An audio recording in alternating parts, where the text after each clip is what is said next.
여러분 안녕하세요. 세상을 읽는 리뷰의 김용수, 고명훈 기자입니다. 지난 9월 27일 아이폰 16이 정식 출시가 됐습니다. 애플 인텔리전스가 탑재됐는지에 대해서도 관심이 많이 쏠리고 있는데요. 이에 맞춰서 iOS 18.1 업데이트 소식도 전해지고 있습니다. 과연 애플 인텔리전스는 언제부터 사용할 수 있을까요? 지금 저희 앞에는 새로운 아이폰이 있는데요. 이번 아이폰 16 시리즈도 전작과 마찬가지로 아이폰 16 기본형, 플러스, 프로, 프로맥스 이렇게 4가지로 출시가 됐습니다. 먼저 아이폰 15 기본형과 플러스 모델입니다. 색상은 블랙, 화이트, 핑크, 틸, 울트라마린 총 5가지 색상으로 출시됐습니다. 아이폰 16 프로와 프로맥스 제품입니다. 색상은 블랙 티타늄, 화이트 티타늄, 내추럴 티타늄, 데저트 티타늄 총 4가지 색상으로 출시됐습니다.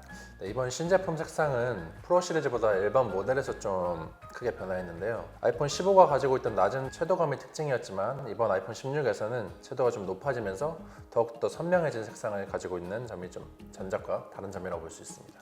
다음으로 이제 외관 디자인을 좀 살펴보려고 하는데요. 이번 아이폰의 제일 크게 바뀐 점이죠. 카메라 배열이 달라졌는데요. 기존의 대각선 배열에서 세로형의 배열로 바뀌면서 처음으로 인덕션 배열이 시작됐던 아이폰 11의 감성을 되찾았습니다.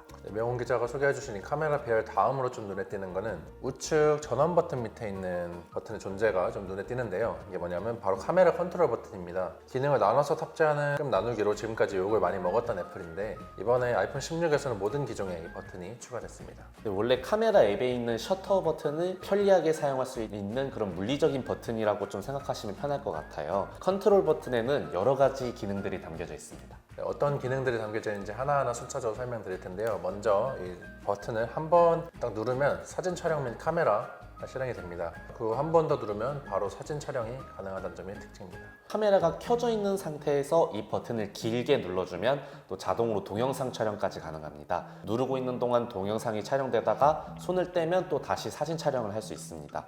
동영상 모드일 때 한 번 누르면 녹화, 또 다시 한 번 누르면 녹화가 끝납니다. 그리고 카메라 버튼을 좌우로 슬라이드하면 줌을 조절할 수 있는데요. 이 또한 별도 설정 없이 직관적으로 줌 조절이 가능하기 때문에 피사체에 맞는 사진을 이쁘게 찍으실 수 있습니다. 컨트롤 버튼을 연속으로 2번 터치하면 노출, 심도, 확대랑 축소, 그리고 카메라 렌즈 변경, 스타일, 톤 등 이런 상위 메뉴로 들어가서 촬영 설정을 좀 변경할 수 있고 또 그 상태에서 다시 한번 누르면 노출, 카메라 렌즈 등 이런 상위 메뉴를 또 선택해서 설정 값을 변경할 수 있습니다. 카메라는 일반형과 프로 시리즈 모두 4800만 화소가 탑재되는데요. 아이폰 16 프로는 울트라 와이드 카메라도 같은 4800만 화소로 업그레이드 됐습니다. 또 하나의 차이점은 이제 망원 카메라인데요. 이제 아이폰 16 프로에 5배 줌이 탑재되면서 아이폰 15 프로에 있던 3배 줌을 뛰어넘었습니다. 예전에 갤럭시 10배 줌으로 이렇게 콘서트를 보던 짤 그 기억나시나요? 아이폰도 뭐 비슷한 수준으로 가능하지 않을까 싶습니다. 다음은 디스플레이인데요.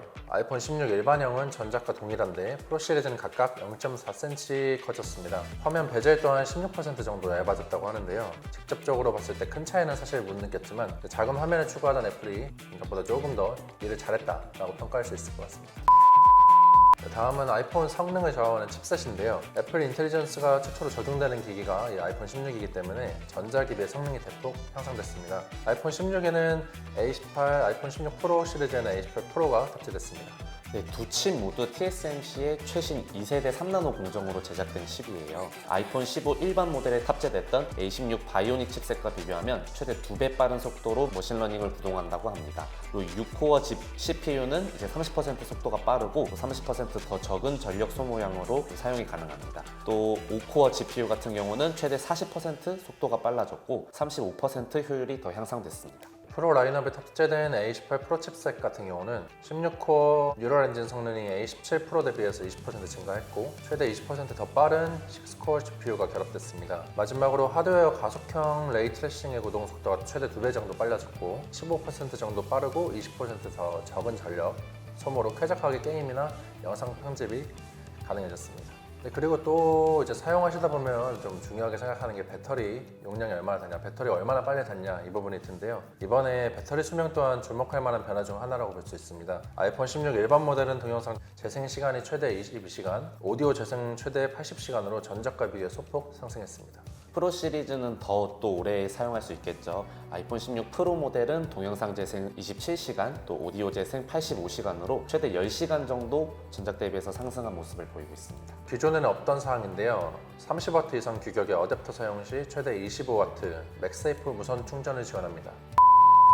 소프트웨어 업데이트로 이제 애플 인텔리전스 어떤 기능이 탑재되냐 이런 게 좀 관심이 많은데요. iOS 18.1 출시 시기는 당초 예상보다 조금 늦어졌는데 애플이 주요 버그를 좀 더 수정하고 트래픽 증가에 대비해서 AI 클라우드 서버를 준비하는 데 시간이 더 걸리는 것으로 알려졌습니다. 이 업데이트를 통해서 아이폰 15 프로, 아이폰 16 사용자들은 애플 인텔리전스의 일부 기능을 처음으로 쓸 수 있게 되는데요. 네, iOS 18.1에 추가되는 애플 인텔리전스 기능은 텍스트 요약, 교정 및 제작성을 위한 쓰기 도구 개선, 새로운 시리 사용자 인터페이스, 메시지, 메일 등 다양한 앱의 알림 요약 기능, 사진에서 특정 피사체를 선택해 제거하고 빈 곳을 주변 풍경으로 채워주는 정리 도구, 그다음에 통화 녹음 및 필사 등 이런 여러 기능들이 추가될 예정입니다. 네, 그리고 올해 12월에 계획된 iOS 18.2 버전에서 본격적으로 애플 인텔리전스 고급 기능을 사용할 수 있도록 추가가 될 예정입니다. 예를 들어 챗 GPT를 지원한다던가 이미지 플레이그라운드, 사용자 지정 이모티콘 생성을 위한 젠모지 기능 등이 추가되고, 내년 3월에 있을 iOS 18.4 버전 업데이트에서는 화면 속 내용과 사용자의 개인의 활동을 분석하고 맞춤화된 동작을 추천하는 개인 컨텍스트 기능도 추가될 것으로 보여집니다. 네, 애플 인텔리전스 공개되면서 애플 유저분들이 되게 기대했었는데요. 아쉽게도 한국어 버전은 내년에야 좀 출시가 된다고 하네요. 언어를 영어로 설정하면 사용할 수 있다고는 하지만 이제 사용할 수 있는 사람이 몇이나 될까 좀 궁금합니다. 이번에 솔직히 말하면 좀 영상 촬영하기 전에 새로 나오면 한번 투폰을 써볼까 할 정도로 아이폰에 대한 기대가 높았어요. 그 기대를 안고 촬영을 하면서 직접 써봤는데, 카메라 기능 같은 경우는 성능이 좀 개선됐다라는 게 저도 체감 느껴질 정도고, 주변 실제 아이폰을 기존에 사용하던 유저들한테도 물어봤는데 좀 많이 성능 개선됐다라고 말을 해서 카메라 부분에서 좀 좋은 점을 느껴서 솔깃했지만, 사실 전반적으로 써보다 보니까 갤럭시 유저 입장에서 굳이 갈아타야 되나 아니면 투폰을 써야 되나 이렇게 할 정도로의 그런 성능 개선은 좀 아닌 것 같다는 생각이 들었습니다. 영상을 찍을 때도 있고 사진 촬영을 할 때도 있고 한데, 제가 사용하는 울트라 모델에 비해서 아직까지는 카메라 성능이 떨어진다라고 좀 느꼈고, 이 아이폰도 통화 녹음 기능이 좀 추가가 된다고 해요. 아직은 추가가 안 돼서 확인을 해볼 수 없지만, 근데 추가가 됐을 경우에도 상대방의 좀 동의를 구하는 이런 알림이 간다든가 그런 식으로 추가가 될 거라는 전망이 많아서, 이 업무 특성상 통화 녹음을 활용하는 저 같은 입장에서 좀 자연스러운 통화는 힘들지 않을까 라는 그런 생각이 들어서 제 입장에서 갈아탈 만한 그런 요인이 될지는 사실 의문이었습니다. 명훈 기자는 좀 어땠어요? 사실 저도 갤럭시 폰 유저긴 하지만 세상을 잇는 리뷰 촬영 시작하면서 아이폰도 좀 관심을 갖고 스마트폰으로 뭐 카메라 촬영을 한다던가 직접 사용할 때 사용 경험도 너무 좋아서 되게 긍정적이었는데, 뭐 AI 기능이 지원된 점도 있지만 또 이제 스마트폰 부품단에서 좀 취재하는 이제 기자 입장에서는 아이폰 17 시리즈부터는 좀 이제 디스플레이 부품도 좀 새롭게 바뀌고 스펙도 향상되고 이러면서 또 새로운 모델이 또 나온다는 얘기도 있고, 또 그때 되면 이제 지금 지원되는 AI 기능들도 좀 더 안정화되겠죠. 17 시리즈로 좀 한 번 더 기다려 보는 것도 검토해 볼 수 있지 않을까, 네, 저는 그렇게 추천드리고 싶습니다. 네, 지금까지 이번에 출시된 아이폰 16 시리즈에 대해서 전반적으로 좀 살펴봤는데요. 좀 아쉬움이 많이 남는 작품이지만 직접 한번 현장 가서 사용해 보시고, 새로운 기기 구매하는 건 언제나 좀 즐겁고 새로운 일이니까 현장 가서 꼭 구매하기 전에 살펴보시고 구매하시면 좋을 것 같습니다. 그리고 저희는 새로운 제품이 나오면 또 다시 리뷰 영상으로 찾아뵙도록 하겠습니다.